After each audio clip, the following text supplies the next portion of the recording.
we have the next talk by Mr. Araf, Karsh, Hamid.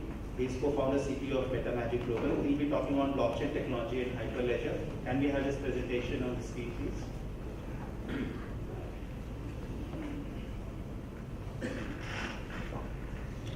Yeah, hi. Good morning. I was actually planning to do this presentation 1 month back, but then some new idea came up and we launched a new product in 4 weeks' time. And finally, I ended up doing this presentation yesterday night. And today morning around 5 o'clock, I finished the presentation, slept for 1 hour. Then I started to be doing around 7 o'clock in the morning. So if I just lots of just shout and just take me up. Okay, so we are into platform automation. Like we started working on a microservices automation platform, and along with that, we are planning a blockchain-based automation platform. So over here in this talk, I'm focusing on HyperLedger Fabric specifically. So the topics are, why do we need blockchain? What is the purpose of blockchain? That's the first topic. And the second one is getting a little bit deeper into HyperLedger architecture, the fabric, what exactly the fabric is all about, and a little more internals in terms of how exactly a transaction flows in the HyperLedger fabric when you talk about compared to a traditional way. And towards the end, this is a small comparison between Ethereum and the HyperLedger fabric.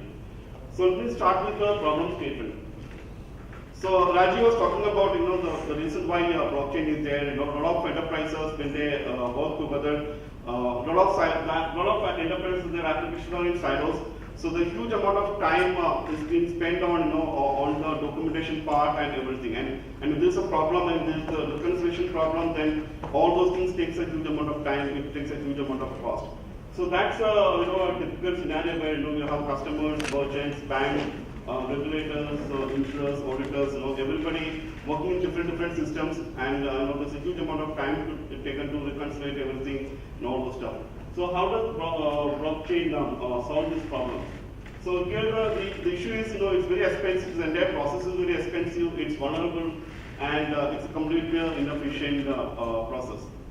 So when you bring the blockchain into the picture, what the blockchain does is basically it creates a distributed ledger which everybody works on the distributed ledger, and it's shared and it's permission based. So the blockchain, the distributed app administrator can decide who actually sees what, and so all those permissions can be given, and then the different parties are going to see what exactly they're supposed to see from a distributed ledger data perspective. So over here, if you look at the key aspect of the blockchain, what it brings is consensus. The data is completely immutable, and provenance means you can see the origin of the data, origin of the asset, when exactly the asset was originated, and where exactly the asset is at this point in time. And finally, the most important aspect is the finality, where the blockchain, the distributed ledger data is the single source of truth. So there is no issue between conflict between two parties anymore, because there is one single source of truth from distributed ledger data perspective. So that's what the blockchain solution, the problem the blockchain-based solution is going to solve. So let me go a little more deeper into exactly from a business requirement. So the first one is privacy. So the transactions are secure. So you can decide how the transaction needs to be stored in the blockchain. If you want to encrypt, you can encrypt the transaction and keep the transaction. And Rajiv spoke about one aspect of trust and transparency. Let's say there's let's take a use case where a lot of different parties working together in the blockchain, and one party, let's say one customer wants to have a special contract with another vendor, and he don't want that special pricing to be seen by any other parties. Now, if it is transparent and everybody is going to see everything, all the pricing and everything, that can potentially create problems in the customer space. So what HyperLedger, one of the new features in version 1.0 of HyperLedger Fabric is they got something like channels. So it can create a separate HyperLedger, the blockchain infrastructure for that particular set of environment from that perspective. So that's where the trust and transparency comes into the picture. And share ledger is up and running, it's immutable, And smart contract where all your business logic in terms of querying the database, querying the ledger, or committing any transaction into the ledger, everything is part of the smart contract. So that's the business requirement. So properties of a distributed ledger. I think this has been said. In the last 2-3 presentations we just heard about all these things. So decentralized, replicated across network. It's completely immutable. It's an up-and-ready system, and it gives a single proof. It gives the origin of the source of the asset. And the last part is so in a typical enterprise systems. Today we have systems of record. So every enterprise, they keep their own systems of record. So when you move into blockchain, what happens is from a systems of record, you're actually moving into systems of proof, because nobody questions once the record is committed to the ledger, nobody is going to question that, because it's all happened because of a consensus across the parties and everything.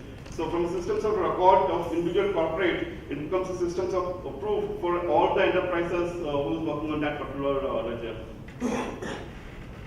So how is it different from Bitcoin? Bitcoin is actually an application which is written on top of blockchain technology. So if you look at the Bitcoin part, you can be anonymous in Bitcoin. The consensus is based on proof of work, and it's a cryptocurrency. While in a HyperLedger or blockchain technologies, it provides identity, so we know exactly who we are dealing with. It's a selective endorsement from a consensus perspective, and instead of currency, it focuses on assets.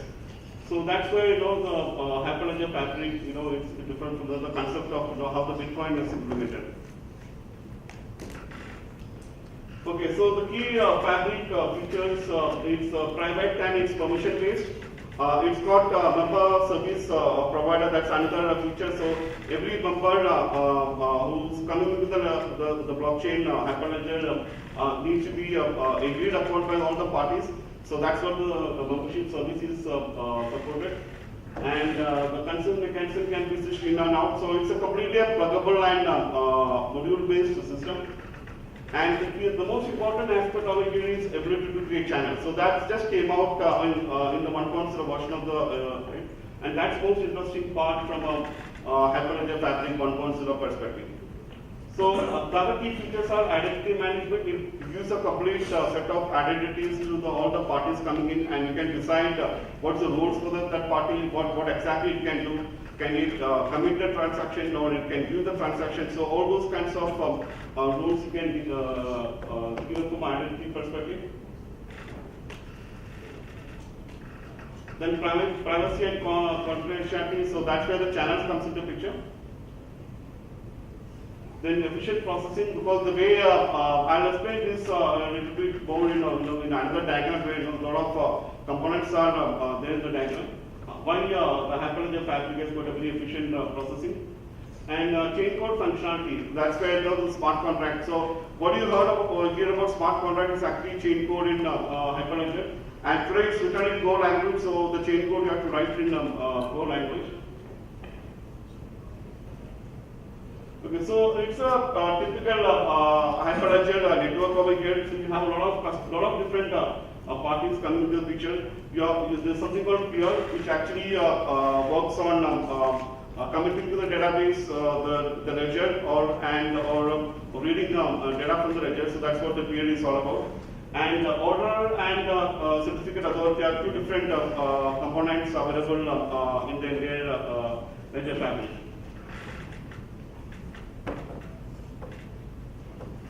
So I just put a microservice architecture over here. Apart from HyperLedger, the corporates will be having microservices-based architecture behind the scene, which will talk to the blockchain network. So I just skip this part. I just put this from an academic perspective. So the three components of the fabric. So you saw that peer, you saw certificate authority, and you saw the order part. The first part is the certificate authority. So anybody who wants to be part of that fabric entire ledger need to be given an identity by the certificate authority, and the certificates are created, and it ensures that every single operations are signed so that there is no question about who actually created the asset, who actually worked on that particular asset. So all those things are done by the certificate authority. And peer is the one which actually works on the ledger basically. So peer works on committing the data into the ledger, or reading the data back into the ledger. That's what the peer does. And there are two types of peer from that perspective. One is an endorser peer, and second one is a committer peer, which actually commits the transaction to the ledger.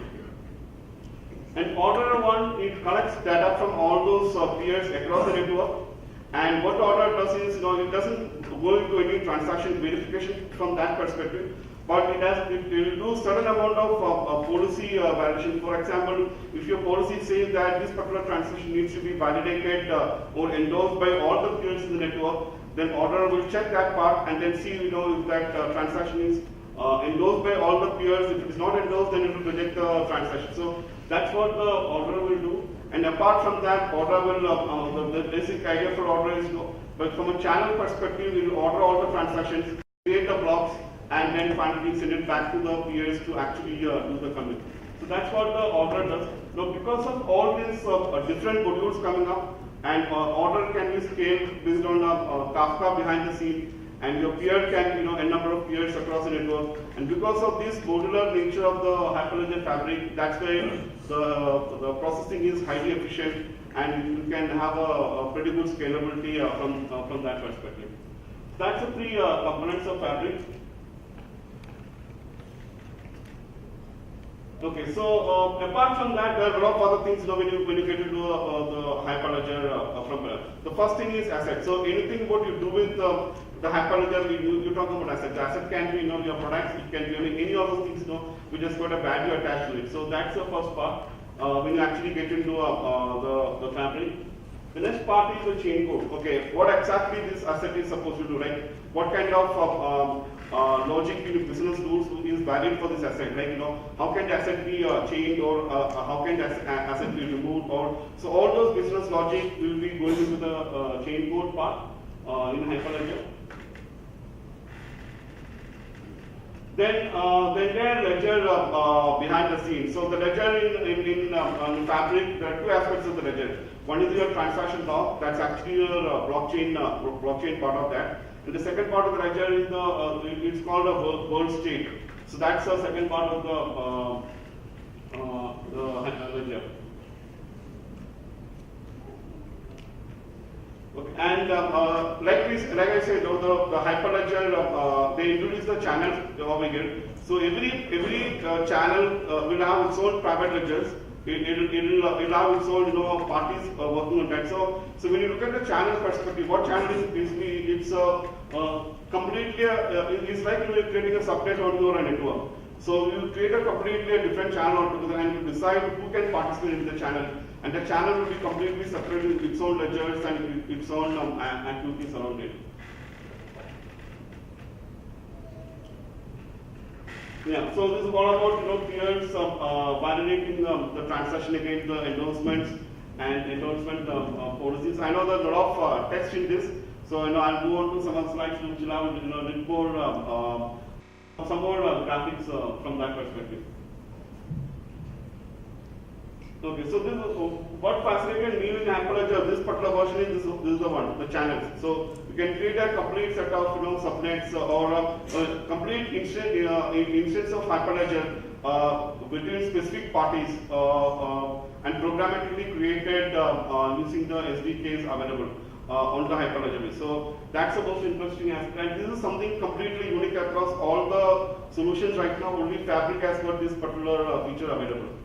And this is where what Raju was talking about, if the entire data is transparent to everyone, then how can somebody come up with a completely different data set and then work on the exactly the same network. So that's where the channel is going to help. Now, how does the peers communicate? So another aspect of the HyperLedger is the BOSI protocol. So this protocol ensures that all the peer-to-peer communication happens. Now, we talked about two things, right? The ledger is divided into two things. One is the transaction log, and second one is the world state, which basically says what is the current state of your assets. So So what using the gossip protocol, what happens is, even if one peer goes out of sync or the world state goes out of sync, using gossip protocol, all the peers will ensure that everything is automatically in sync. So there is like if somebody can say, okay, what happens? Somebody hacked into it and then changes something. So what this using the gossip protocol, what the peer does is it automatically ensures that anything which goes out of sync, it syncs automatically. And if a new peer comes into the picture, then it'll bring the old ledger back and syncs up completely. So everything happens through gossip protocol. Okay, so this is the last part of this, transaction. In a typical, non-blockchain-based systems, like everybody work with, relational database. When you say transaction management, it's pretty simple and straightforward. So in a blockchain perspective, it's a bit more complex. The managing the entire transaction. So here the use case scenario is customer one ordered a set of flowers from a merchant. And how exactly all those processes start. So it starts with creating a proposal, a request a proposal of ordering the flowers and everything. And the peer looks at the identity of who is the customer who is raising this request, and is that person valid in the network. So that's what the peer endorsement, the first thing it does. So once all those things are done, the peer does all those endorsement from what are the chain code policies which we define. Now there's one more thing, when you create a certificate and when you assign a certificate to a user or whoever is actually working with the blockchain, you can add attributes into the certificate. So even those attributes the chain code can read. And so you can go into very granular level of who can see what and what kind of operations the person can do. So all those things you can do from that perspective.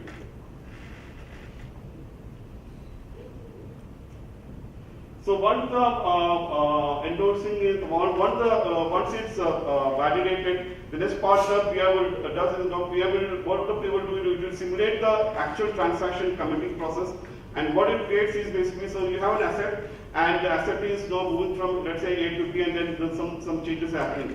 So what the peer will do is it will simulate a data set and creates a read and write data set, and it sends back to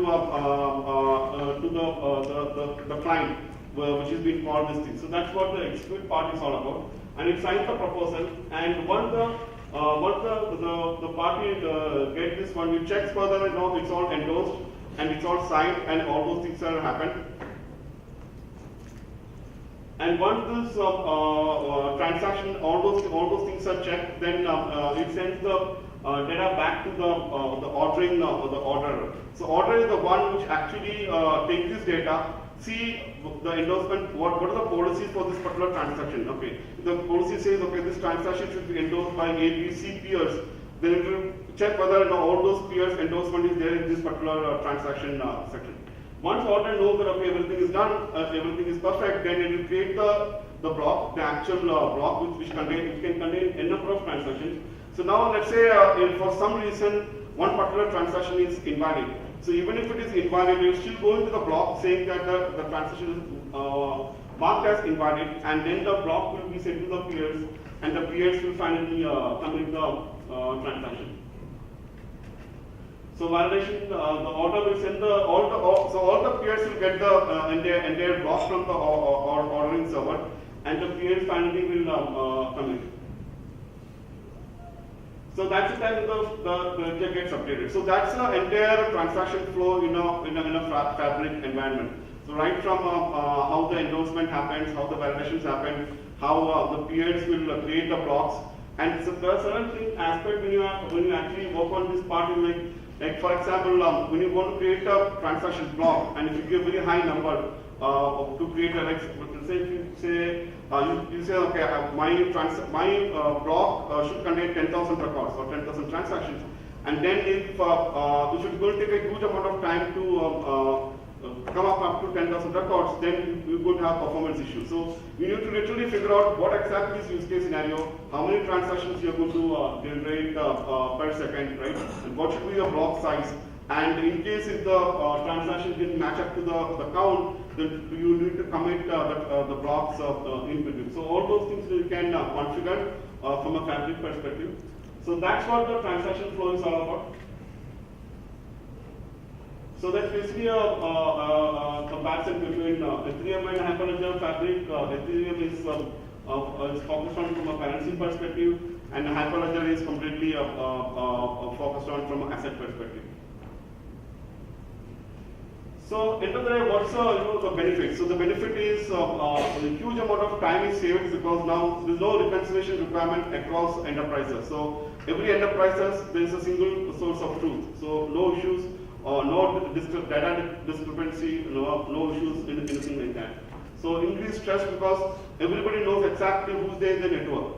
So you don't have a typical permission-based network. You don't have an anonymous party in your network. So that's where the trust comes in. And then it reduces the risk because it's virtually, it's not technically impossible, but it's virtually impossible to tamper with the data. Because if you want to tamper the data, you have to literally rewrite every peer's data over the network. So that's why it's you can say it's a tamper-proof. Even though technically it's feasible, but practically it's impossible to tamper with the data. And the last part, because you are maintaining, every enterprise maintaining a lot of different silos, a lot of different compilation of data across a lot of different parties. Now everybody is on a single ledger, so the maintenance cost of maintaining different systems is completely gone. So that's it. And if I did it 10 minutes, so some references, and that's it. Thank you. The question to raise their hand. We have a question at the back. Can we have the mic, please? To be taken at the back. I think SEBI and Jurul. Could you elaborate on that? So there are many such geography-based as well as industry-wide consortia being formed. In Japan, I guess it is between a couple of banks and SBI. SBI is not Indian SBI, but Japanese bank SBI. So it is different than that.